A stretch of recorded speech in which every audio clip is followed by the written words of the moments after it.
بسم الله الرحمن الرحيم. الحمد لله والصلاة والسلام على رسول الله صلى الله عليه وسلم. أما بعد، السلام عليكم ورحمة الله وبركاته. جالتم توتاك وجم توتا هردف توتا كينا بيادياتي كابا كبتي أرغمتن قويا حتى مانا سريسا قدينا أرسي لتا مقالا شاشماني كيستي أرغمنا إيغانا أمالي أكما بيكمو hayyoonni kennas abbaan qabeennas namoonni gara garaas eegana ammallee dirrema badhinna qabdu yookaan naannoo masjiidni irratti ijaaramuuf takaraa aspaaltii malee namoota hedduu rabbi malee namni quba isaan hin qabne kagaruu wantoonni isaan hojjetan akkasuma ammallee hatti isaan ummata kanarraa qaban nama kamuu irratti waan kana dirqama isaanii bahuun irratti dirqama ta'utu jira jechuudha. Kanaafi guyyaa hadhaa godina keenya keessatti godina Arsii Lixaa magaalaa Shaashamannee iddoo sirreeffamtoonni 2000 ol keessatti argaman. Akkuma argitan masjiidni guddaan keessatti ijaarame biyya addaa uf dandeetti takka jechuu dandeenya. Ilmi namaa dogongora ni dogongora.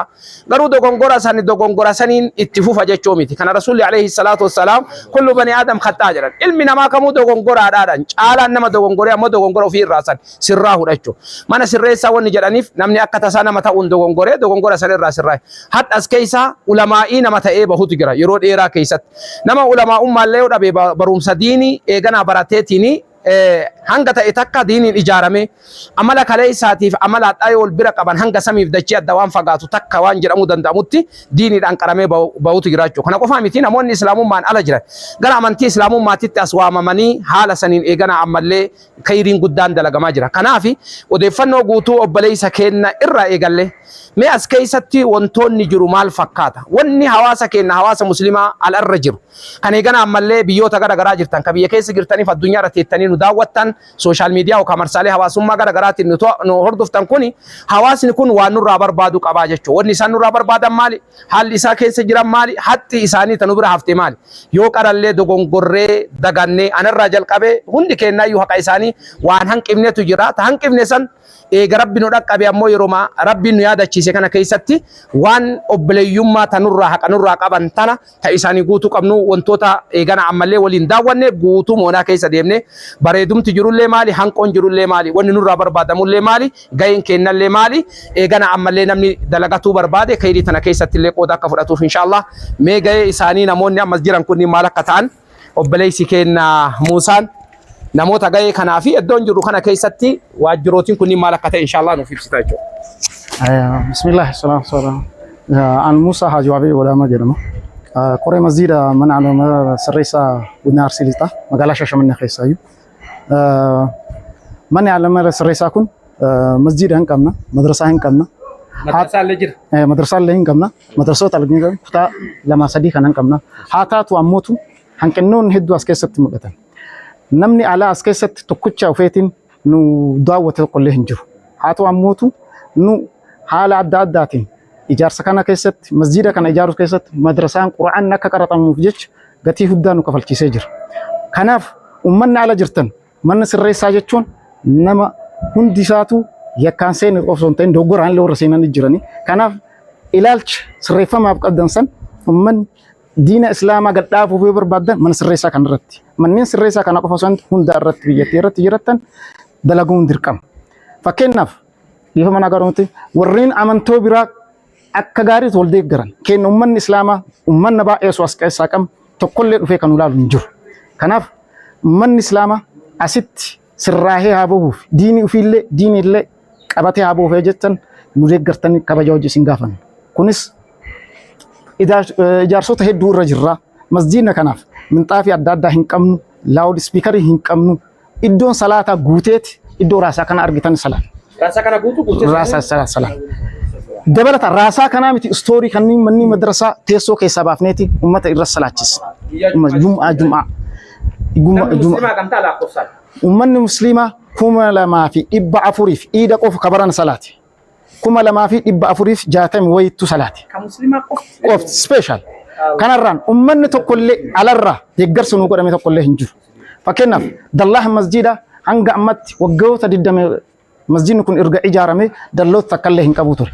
Hirmaannaa ummataatiin axirii dallaa wal seensinee axirii dallaa hojjannee jirra.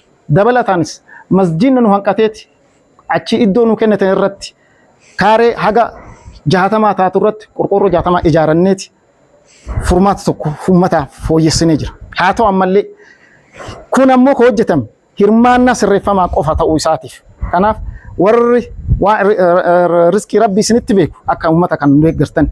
Haa taatu ammootu dhimma diinii illee gadhaabuuf jecha dhimma diinii dhaabuudhaaf akka nu deeggartan kabajaa hojii isin gaafanna. Wassalaamu alaikum warahmatullahi. Mee isaan imaamni as keessatti eenyu?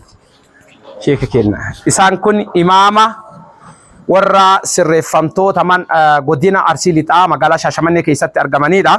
Mee isaan akka waliigalaatti dhaamsi uummata islaamaa addunyaarra jiran kan isin daawwataniif dabarsitan maalidha? Inshaallah. بسم الله الرحمن الرحيم الحمد لله رب العالمين والعاقبة المحمودة للمتقين ولا عدوان إلا على الظالمين أما بعد أولا دفتني إسن نلالو كيسانيف باقي غلطهما الفادا جزان كيسان جنتها تو أكسما وروني قلتي غرغرا راترغمتا وروني قبيني قبدن أكسما بيكم سغرغرا قبدن دفتني اللي نلالو دندتني نسيال اللي نفورو دندتني يجو Iddoo nuti argamnu mana sirreessaa godina Arsii Lixaa magaalaa Shaashamannee keessatti argamna jechuudha. Iddoo kana keessatti namni akkuma nyaatatti hajamu gorsatti illee hajama. Nama garagaraatu as keessa jira. Kayakkaa hojjetillee osoo jiru kayakkaan ala dhufellee bakkana jira jechuudha. Kanaaf isin ammoo akkasitti osoo nu ilaaluun taane namni akka raawwatellee hin sirraayaa hin tawbataa gaafa tawbatee akkuma ergamaan Rabbi sallallahu alaihi wasallam kitaaba keessatti jedhan attaa'ibu min az-zambi kaman laa zamba lahu. Namni zambii takka yookaan yakka takka irraa tawbaa deebi'ee akka nama yakka hin qabneeti qulqulluudha jechuudha. Kanaaf akka nama wallaalaatitti osoo nu ilaaluun taane akka nama waa beekuutitti nu ilaaltanii dhuftanii qaamaanillee humnaanillee mallaqaanillee akka nu deeggartan ijaarsi as keessatti jiru humna barbaachisaa mallaqa gaafata. Waa baay'eetu barbaachisa waan ta'eef kanarratti nu hirmaattanii nu gargaartanii nu bira akka dhaabattan hawaasni musliimaa baay'inni isaa as keessa ka jiru masgiida guutee ala kana guutee iddoo barumsaa sababa bootaan hin jirreef jecha aduu keessatti yeroo qorraa yeroo aduu akkasiin rakkataa jirra waan ta'eef iddoo barumsaa dabalatu barbaanna. Kanallee akka irratti nu hirmaattanii nu gargaartan kabajaadhaan isin gaafannaa. Rabbi isin haa gargaaru, rabbi isin bira haa dhaabattu. Bal'ifnee uummata keessatti illee du'aa isiniif goona. Rakkataa baay'eetu iddoo kana keessa jira. Kafira hin qabne, kan namni itti dhufu hin jirre, kan naannoo garaagaraa hidhamee as keessa jirutu jira. Fageenya irraa hidhamee jechuudha. Namni bakkanaa kunniin bira dhaabatu gaafataa saamunaa barbaachisaa waa baay'eetu barbaachisa. Nama waggaa 8 10 12 as keessa hidhamee jira jechuudha. Kanaaf kunniin ammoo hawaasni musliimaa wal qaba waan ta'eef wal gargaaruu qabna. Namni nama gargaare rakkataa nam tokko gaafa gargaaree rabbi irraa argata. Sawaaba rabbi isin haa kennu. Warra akkasitti dalagu rabbi nu haa taasisu. أولاً الفادا غلطوما جزاكم الله خيرا.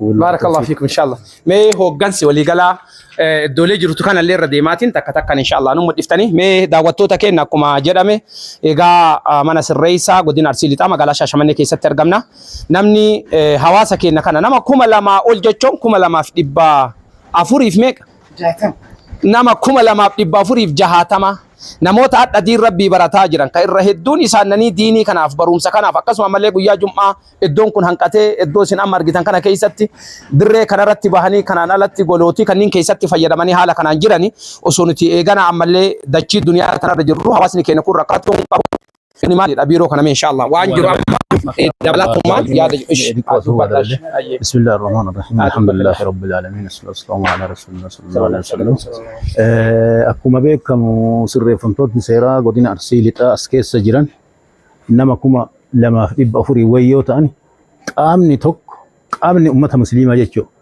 نمني توك في أسد بسي غرغاري مال سن غرغار ركو مال قبضان جرئي مبيكو كانت أنسور أن سبب ركته أمني مسلمة هي سوغا أفرشان في الرئيب تلفين بين ركته أمنتاج صدركا جيراتو إرغايرا سامون أنصبامي كانوان تأف أفها كان أرغا جيرتن مدرسة كان أرغا جيرتن باجاني برانجيرو سرفمان برتنو ترى جرئي غاد سبرو قد أشوف كسيسي وان قبو إرغا غرغرتي مات إوانا في داجئ تقر جيرتن كان مسجد كان هارومسي إجارسي أكنا قلما كان بريتشيسي مدرسان كن أم هكا كان نرابطيرو كان أرغا جيرتني أمني مسلمة cinaa keenya dhaabadha rakkoo hamaa keessa jirra haara yeroo diida jirullee isin argaa jirtani warri as dhuftanii amma nu daawwattan kun booddanyoota teessan duuba jirtullee ummata musliimaa kana karakkate rakkoo sababa rakkootiif amantaa keenya jijjiirataaru kana cinaa nu dhaabattanii cimsitanii akka nu deeggartan kana viidiyoon waraabnee yoo booda isin agarsiifnee jenne waan kana irra dhaabattanii ummata musliimaa kana deeggarsa ربي قالني هاجو أسين أرجعني الرأسين اللي قام برا وفي هرتني قام أمة مسلمين ما تيكو كفت وفي هرتني أكن در قارتني كبجار أنا سنجاف أنا وريات الأفتنا ما ألفات أقلتهم namni hedduun alarraa laalu ummata kitaabni eegana ammallee hayyoonni gara garaa irraa barsiisan ulaamaa inni irraa barsiisu kan namni diini baratu hagana jiraatu dhiisa namni ummaan diini keessa jiru jedhee gayaa birree jira kanaafuu achumaan ilaalcha keessan illee sirreessa namni eegana ammallee kaayoo kaleessa diini bareedduu rabbi isaa kennisan wantoota hanqollee yoo argamtee jette hanqinna akka hanqinnaati argame san sirreeffate ufii bareedaa kaleessa isa irratti waan dur silaa dalagatu olitti mana kitaabaa akkasin argitan kana maktabaa guddaa as keessaa qaba kanaa ol ammoo barbaada ammaaf ammoo haga humna ufiitiin waan danda'u hagattii tana argatee itti fayyadamaa jira jecha asumaan isin yaadachiisuu barbaadna jechuudha baarakallahu fiikum mee kan taanu golli ammatti argamnu kuni maktabatti aanee jechuudha kutaa hifzii quraanaati haafizan as keessaa akka bahaa jirtu quba qabdu namni amma wanti ilaalchi nama bira jiru waan akka hifzii quraanaa mana sirreessaa keessatti namni keessa oomishama jechoo tarii sammuun namaa amanuu dhabuun ni mala kuni ni argitanii iddoo hifzii quraanaa eegana ammallee barataan as keessatti warri quraana haffazu as keessa fayyadamaa jechuudha maashaallah kana fakkaataa kunniin quraanaa fi akkasuma iddoo isaati haala kanaan baarakallahu fiikum hedduu tokko nama gammachiisa.